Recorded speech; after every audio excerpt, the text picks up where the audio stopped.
اقوام متحدہ کے منشور کی خلاف ورزی ہے۔ پاکستان اور بھارت کے قانونی ماہرین میں مکالمے کی ضرورت ہے۔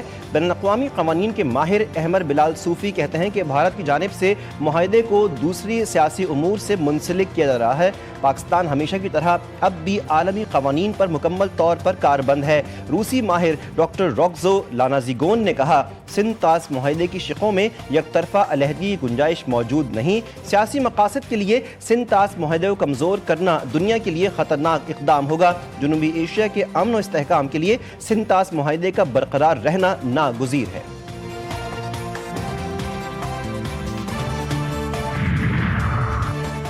امریکہ کے ساتھ عارضی سمجھوتے پر عمل درآمد سے متعلق قطری ثالثوں سے بات چیت ہوگی۔ امریکہ کے ساتھ عارضی سمجھوتے میں شامل منجمد اثاثوں کی واپسی پر بھی بات چیت ہوگی۔ قطری ثالثوں کے ساتھ دوحہ میں کل بات چیت کا امکان ہے۔ ترجمان ایرانی وزارت خارجہ اسماعیل بقائی کی نیوز کانفرنس کہا کہ لبنان سے متعلق ایران کا موقف بالکل واضح ہے۔ امریکہ کی جانب سے وعدوں کی پاسداری مفاہمتی یادداشت کے متن سے جانچی جائے گی۔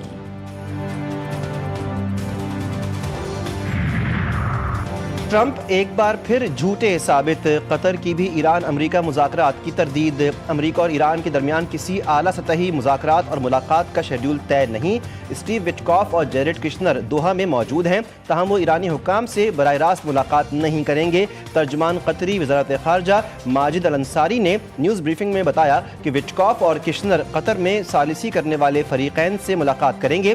منجمد فنڈز کا معاملہ واشنگٹن اور تہران کے درمیان مذاکرات کی پیش رفت سے جڑا ہے۔ آبنہ ہرمز میں جہازوں کی محفوظ آمد و رفت اور بارودی سرنگوں کا خاتمہ اولین ترجیح ہے۔ ایران کے $6 ارب کے منجمد فنڈز ابھی تک تہران منتقل نہیں کیے گئے۔ مفاہمت ایک دو طرفہ عمل ہے۔ اگر امریکہ مفاہمتی یادداشت پر عمل کرے گا تو ایران بھی اپنی ذمہ داریاں پوری کرے گا۔ ایرانی صدر کا امریکہ کو واضح اور دو ٹوک پیغام۔ مسعود پزشکیان نے کہا کہ غیر معقول شیخی اور بے بنیاد دھمکیوں کے مقابلے میں ایران کا موقف بالکل واضح ہے۔ فیصلے عقل، دانش اور انسانی وقار کی بنیاد پر کیے جائیں گے، جبکہ عملی اقدامات کے وقت ایران اپنے مفادات کے دفاع کے لیے فیصلہ کن اور بے خوف انداز اپنائے گا۔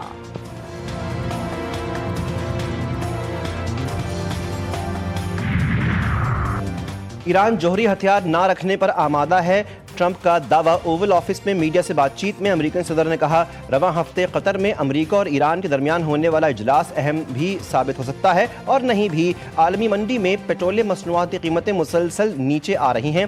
خام تیل کی موجودہ قیمت ایران جنگ سے پہلے کی سطح سے بھی کم ہو چکی ہے۔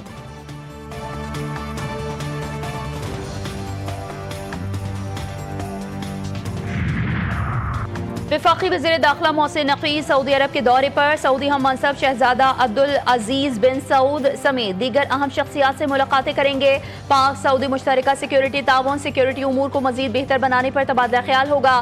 دونوں وزرائے داخلہ میں ایران امریکہ مذاکراتی معاہدے سمیت خطے کی مجموعی صورتحال پر بھی بات چیت ہوگی۔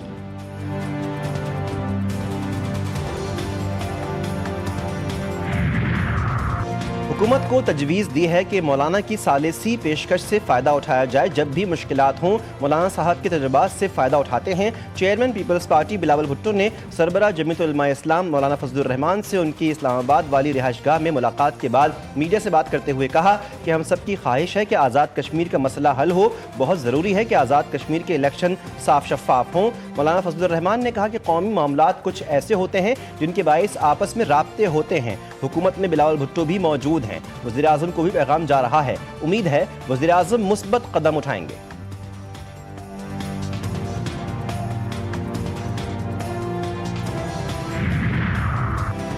آبادی پر قابو پانے کے لیے نیشنل پاپولیشن کونسل کا قیام بڑھتی آبادی ترقی کے لیے بڑا چیلنج ہے۔ وزیر اعظم شہباز شریف نے بڑھتی ہوئی آبادی کو قومی وسائل پر دباؤ اور ترقی کے لیے بڑا چیلنج قرار دیتے ہوئے نیشنل پاپولیشن کونسل کا پہلا اجلاس جلد طلب کرنے کی ہدایت جاری کر دی۔ وزیر اعظم آفس سے جاری اعلامیے کے مطابق وزیر اعظم کی زیر صدارت بہبود آبادی کے حوالے سے اہم اجلاس ہوا، جہاں انہوں نے کہا کہ وسائل اور آبادی میں توازن ہی پائیدار ترقی کی ضمانت ہے۔ تیزی سے بڑھتی آبادی سے قومی وسائل پر دباؤ بڑھ رہا ہے اور ترقی کے لیے بڑا چیلنج ہے۔ اسٹیٹ بینک کی قانونی اجازت کے بغیر بینک اکاؤنٹس بلاک کرنے پر پابندی، عدالتی حکم پر عمل درآمد رپورٹ اسلام آباد ہائی کورٹ میں جمع۔ رپورٹ میں اسٹیٹ بینک کا غیر ارادی اور احتیاطی پابندیوں سے بھی بینک اکاؤنٹ ہولڈرز کو نقصان نہ پہنچانے کا حکم۔ ملک بھر کے بینکوں کو نیا ہدایت نامہ جاری، جسٹس ارباب محمد طاہر نے اسٹیٹ بینک کو اندرونی میکانزم طے کر کے ہدایات جاری کرنے کے لیے کہا تھا۔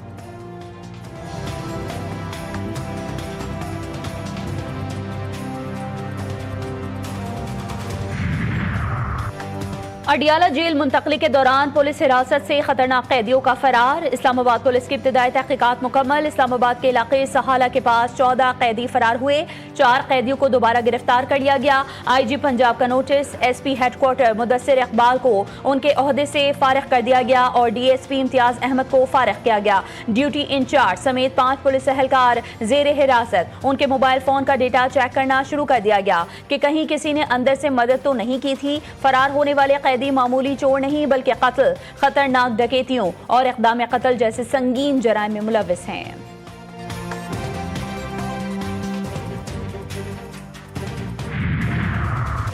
پنجاب کا طلبہ کے لیے آسان ترین اقساط پر ای بائکس متعارف کروانے کا فیصلہ، transport and mass transit department کا اہم اجلاس۔ طلبہ کو 1 سال میں 1 لاکھ ای بائکس دی جائیں گی۔ پنجاب کے سرکاری ملازمین بھی آسان اقساط پر ای بائکس حاصل کر سکیں گے۔ مریم نواز کہتی ہیں کہ 5 برسوں میں 5000 الیکٹرک بسیں پنجاب کے عوام کی خدمت پر معمور ہوں گی۔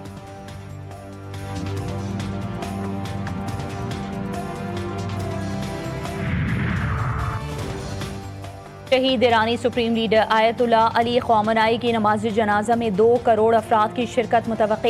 مرکزی تقریبات کا آغاز 4 جولائی سے تہران میں ہوگا۔ انتظامات حتمی مراحل میں داخل، تہران، قم اور مشہد مقدس میں 6 جولائی کو تاریخی اجتماع ہوگا۔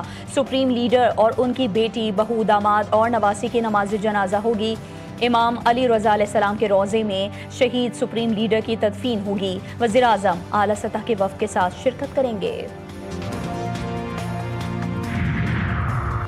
دوحہ مذاکرات سے امیدیں، سرمایہ کاروں کی توجہ متوقع مذاکرات پر مرکوز۔ عالمی مارکیٹ میں خام تیل کی قیمتوں میں کمی، برنٹ خام تیل کی قیمت 75 سینٹ کمی کے بعد $72.40 فی بیرل پر آ گئی۔ امریکی ویسٹ ٹیکسس انٹرمیڈیٹ خام تیل کی قیمت میں بھی 47 سینٹس کمی، نئی قیمت $70.32 فی بیرل ہو گئی۔ روس کی ایک بار پھر یوکرین پر بمباری، میزائلوں اور ڈرون سے حملوں میں کم از کم 12 شہری ہلاک، 40 زخمی۔ حملوں میں کاروباری مراکز، اسکول، مکانات اور 2 بسیں نشانہ بنی۔ یوکرینی صدر زیلنسکی نے حملوں کو ہولناک قرار دے دیا۔ اقوام متحدہ کے مطابق روسی حملوں میں اب تک 16,000 سے زائد یوکرینی شہری ہلاک ہو چکے ہیں۔ وینزویلا میں زلزلوں سے ہلاکتوں کی تعداد 1700 سے بڑھ گئی، 5000 سے زائد افراد زخمی، ہزاروں بے گھر، 68,000 سے زائد افراد تاحال لاپتہ۔ زلزلے سے 774 عمارتیں مکمل طور پر تباہ، متاثرہ علاقوں میں امدادی اور ریسکیو آپریشنز جاری۔ اقوام متحدہ حکام کے مطابق 10,000 لاشوں کے لیے بیگز حاصل کیے جا رہے ہیں۔ امریکی جیولوجیکل سروے نے بھی اموات کی تعداد 10,000 سے 1 لاکھ کے درمیان تک ہونے کا خدشہ ظاہر کیا۔ ملک بھر میں مانسون بارشیں شروع ہونے کی پیش گوئی، سیلابی صورتحال کا خدشہ، کل سے ملک میں مانسون بارشوں کا پہلا باقاعدہ اسپیل متوقع۔ محکمہ موسمیات کے مطابق پنجاب، خیبر پختونخوا، گلگت بلتستان، آزاد کشمیر، شمالی بلوچستان اور بالائی سندھ میں آندھی اور گرج چمک کے ساتھ بارش اور سیلابی صورتحال کا خدشہ۔ 1 سے 6 جولائی کے دوران اسلام آباد، راولپنڈی، مری، گلیات، لاہور، گجرانوالہ، سیالکوٹ، ناروال، گجرات، جہلم، چکوال اور اٹک میں وقفے وقفے سے بارش متوقع۔